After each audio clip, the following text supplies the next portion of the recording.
Each year in the United States, thousands of major crimes go unsolved. When the case has gone cold and police have nowhere to turn, they seek assistance from the public. This is a program dedicated to solving these cases. This is Crime Stoppers Case Files.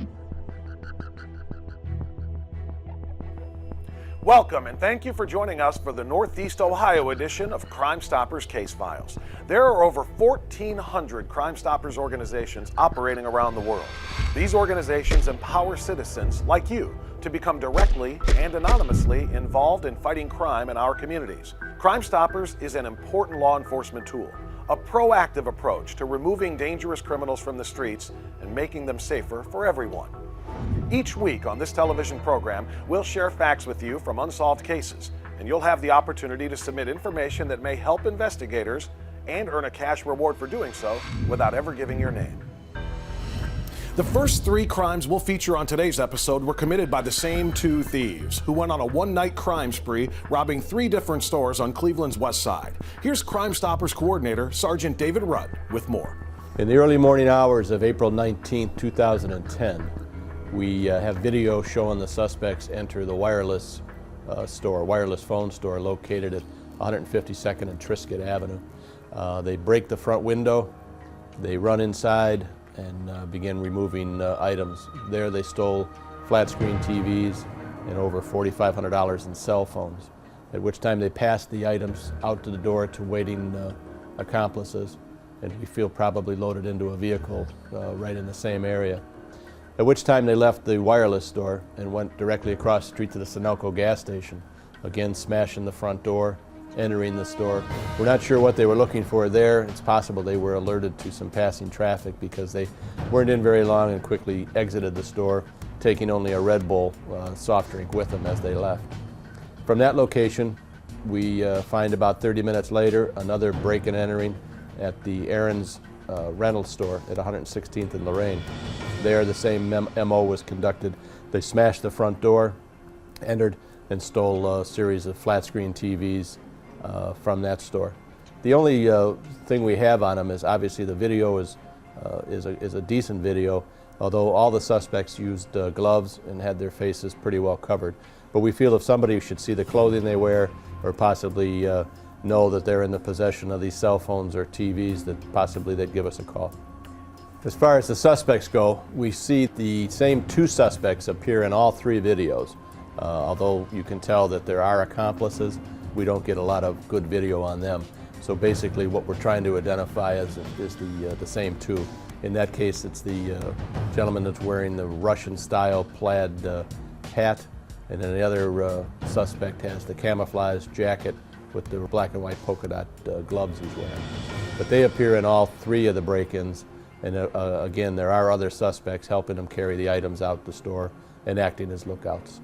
These thieves robbed a cell phone store of over $4,000 in phones, an Aaron's rental center of 4 large flat-screen TVs, and a Sunoco station for a can of Red Bull. Yes, you heard that right. They broke in and took 1 can of Red Bull.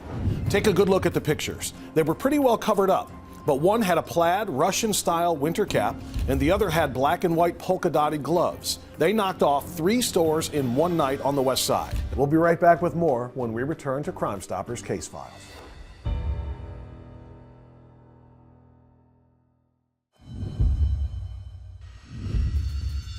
Crime Stoppers is an international organization dedicated to bringing resolution to unsolved crimes. Members of the public work with police to make the world a safer place. Since 1975, thousands of Crime Stoppers organizations worldwide have helped make over 1 million arrests. Crime Stoppers acts as your advocate, keeping you anonymous and ensuring that your information gets to the right law enforcement agency. On February 3rd, there was an electrical explosion at the Easterly Wastewater Treatment Facility on Lakeshore Boulevard. This is the sort of incident that all Americans need to guard against because it could disrupt the infrastructure of an entire region, and in this case, ours. Terrorism isn't suspected in this crime, but sabotage is. The wastewater treatment plant is the Easterly Wastewater Treatment Plant located on Lakeshore Boulevard. What they do is they treat the water that comes in that is contaminated and release it back into the lake as clean water. On February 3rd, 2010, there were electrical contractors working on equipment in the blower motor control room. This equipment controls aeration blowers that forces air into aeration tanks as part of their treatment process. They had this equipment turned off for 3 days in order to supply new wiring to 5 separate blower motor controllers. And when the equipment was re-energized on Wednesday, February 3rd, it was discovered that somebody had placed a metal object inside the high voltage equipment, causing it to explode. We have a couple theories about what occurred here. One theory is the box was accidentally left inside the piece of equipment by the workers working on the equipment. We do not believe that that is the case whatsoever. Anybody with electrical knowledge, especially high voltage knowledge, would know to never put that in there.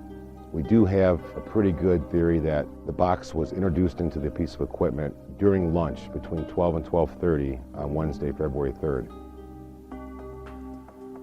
And nobody was around in the building. It's a building that's unmanned, it's self-sufficient, runs itself, and only requires a visit from district employees if there's a problem. There was ample time there for someone to come into that area when no one was there. When they came back from lunch, they met with district employees to re-energize the switch. Some of the district employees that are going to do the switching are putting on arc flash protection. Just in case something like this happens, it's meant to protect them from being burned, not from being electrocuted, only from being burned by the plasma. The switch where the electrical arc occurred was already closed. The process is that switch is turned on prior to the circuit being energized. So nothing happens other than the switch is engaged. Everybody walks away from that area and goes to the high voltage switching area in the substation room. And when they engaged that high voltage switch, everybody heard a tremendous boom and saw light coming out of that room and a lot of smoke. And once they were able to open the door to investigate what had happened on the interior of the switch, everything was blackened and melted, and it was some time, about an hour, before they realized that there was this metal box was placed in there, until they actually recognized it as being part of outdated equipment that was removed from this motor controller. And that's when they alerted authorities.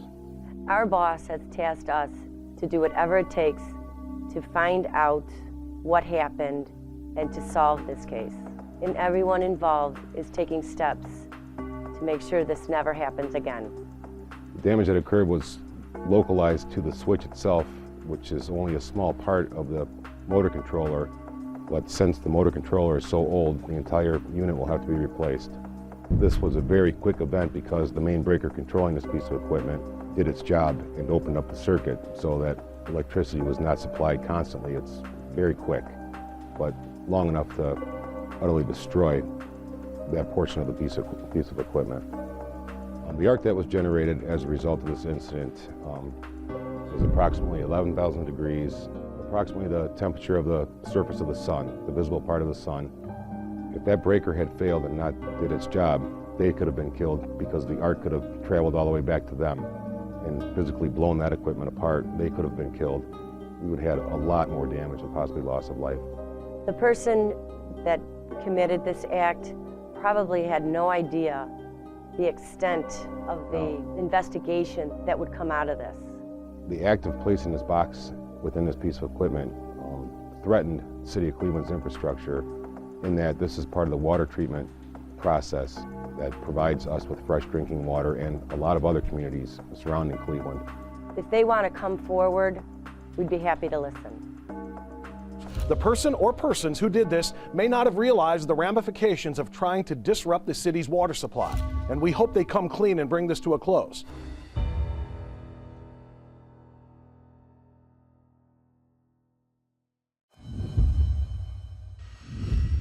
In 1975, the first Crime Stoppers organization was formed by a detective who believed media attention helped solve cases.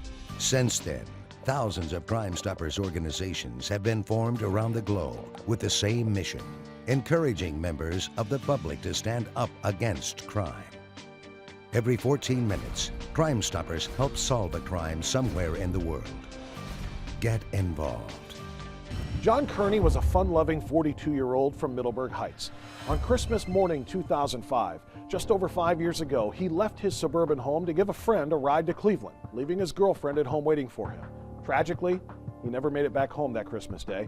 In fact, he never came home again because he was brutally murdered on Lorraine Avenue. Here's the story of the murder of John Kearney. Well, John Kearney was my live-in companion for 6 years. Prior to that, we were best buds and hung out together a lot. He was a very loving and giving person, and he was just always out there to, see people along. He's known as JK, or also a lot of his close friends called him the Gambler, because he always liked to play poker. We actually met through some friends, Dave and Sue Graley, and John was kind of a shy guy when it came to asking people out, and he actually had to have David ask me out on a date for him. And Dave and Sue still remain very close friends of mine, are very supportive through this whole thing, and they miss John very much as well because he was a very big part of their lives. He really didn't have a family anymore. His mother had passed away probably about 5 years or so before he had passed away. And he was always out there a loner, but he always stayed close with his friends. Christmas Eve of 2005, we had been to our family get-together, and we had returned home about 1 o'clock in the morning, and I remember that we sat and we had gotten some lottery tickets in our Christmas gifts, so we were scratching our tickets, and I laid on the couch and was watching The Christmas Story. And I must have dozed, and I believe he got a phone call from a friend, maybe about 3 or so in the morning, and the person needed a ride. I wasn't awake at that time that he left, but I had woken up later, probably around 4 or so in the morning, and saw he wasn't there, and he had been tinkering with his eyeglasses. And they were sitting there with the tools and the screws and everything, so I called his cell phone, and he had told me he'd give a buddy a ride and he was going to be home shortly.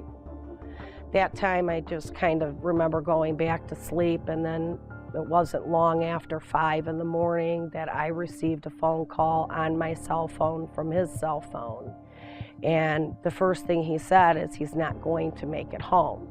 Well, of course, knowing that when some guys with the guys get out together, I thought he was pulling my leg and started, well, where are you, blah, blah, blah. And his voice was changing, and he was breathing very hard and rapidly, and he told me he had gotten shot.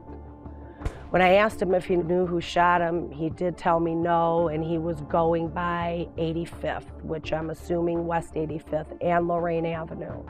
At that point, hearing how he sounded on the phone, I knew that he was either bleeding internally or very seriously hurt, and he was trying to make it home so I could help him. And I got him to get to the intersection of West Boulevard and Lorraine, and I knew the BP station there was open 24 hours, and I knew someone could get him help there.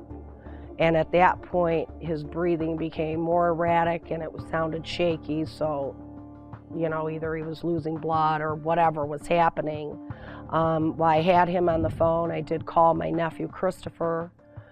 He lived closer to that area because I was trying to get there to help John myself. And I hung up with John as I heard him open the car door because I heard the keys ding, and I assumed in my mind that he was able to make it into the gas station to ask for help. At that point then, when we hung up, I got my sister's car, and I was traveling from Middleburg down there. My nephew got there. Evidently, John did not make it inside of the BP, and he collapsed outside the BP station. And I'm not sure how long he was laying there, but another customer who had come up to get gas had found him, and the clerk there, I guess, evidently is the people who did contact 911. When I did arrive on the scene, they were placing John into the ambulance. They would not let me get into the ambulance with him because they were working on him, evidently that he was already starting to pass on the scene due to loss of blood. They did take him to Metro Hospital, where my nephew and I followed, and he was in surgery 2 to 3 hours, and then the surgeons did come out and tell me that he was unable to survive the surgery. At that point, we contacted the Cleveland Police Homicide Unit, and they sent the detectives to the hospital, and then began our reign of trying to sort out what had happened. We'll be right back with more on the murder of John Kearney right after this.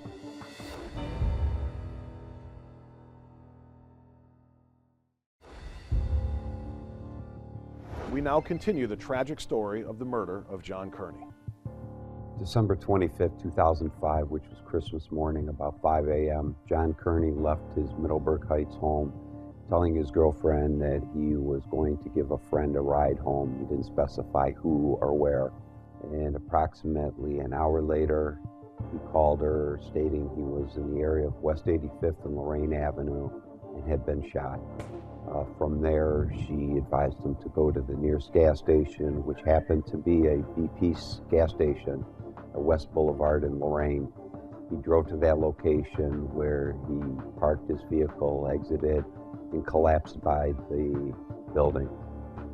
He was found by 2 customers laying next to the building in front with a gunshot wound to the left side of his chest.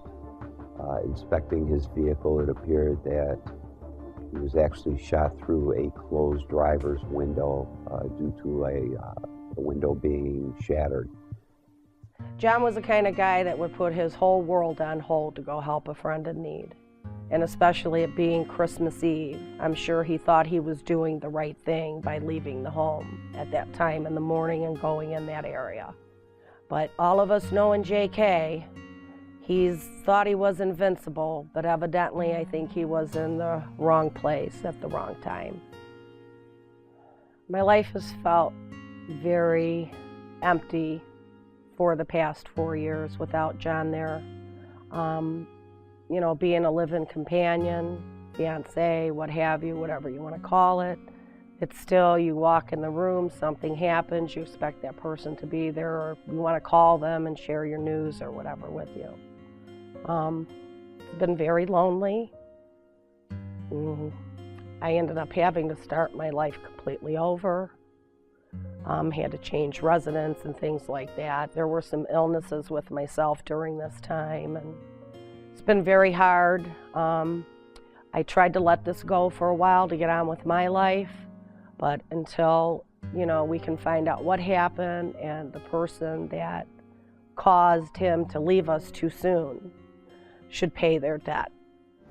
John Kearney was killed by a person or persons who didn't care if it was Christmas. He was killed by someone who had no value whatsoever for human life. And this case has gone cold. And that means that we are the ones that have to help solve it. Thank you for joining us for Crime Stoppers Case Files, where you are empowered to help clean up the streets. Remember, our towns and our neighborhoods are a direct reflection of what we allow them to be. So let's all do our part to make them safe. We'll see you next week for another edition of Crime Stoppers Case Files.